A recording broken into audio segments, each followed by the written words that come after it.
Today on Bookshots, I'm with Peter Twohig, the author of a remarkable first novel called The Cartographer, about what happens to an 11-year-old boy when he witnesses a murder.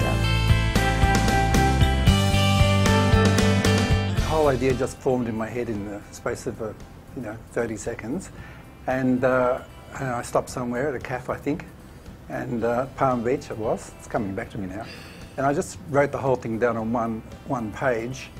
The synopsis on one page, and then I worked off that synopsis, and that was 7 months before I actually wrote the novel. I've always had the intention of writing a novel, and I think I formed that intention when I was quite young, when I was in my early teens. Yes, I wrote it in 23 days, one chapter a day. That's 3,500 words a day. I was fascinated by maps, and I collected them, and I drew them. And I drew maps that made sense, maps of the streets, and maps that didn't make any sense at all.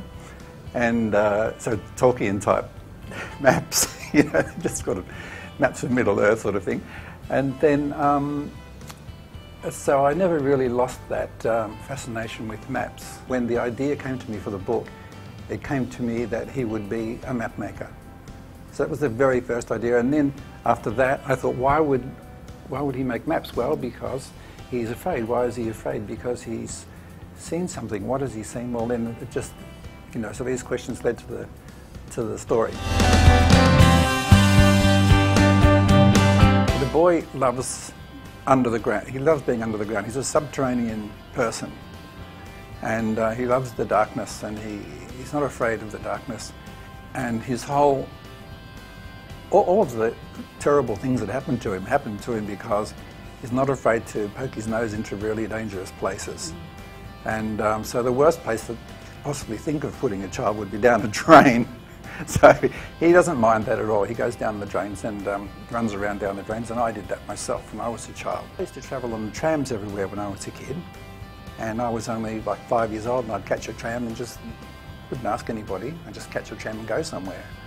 And my kid does that in the book. He's a product of that same time.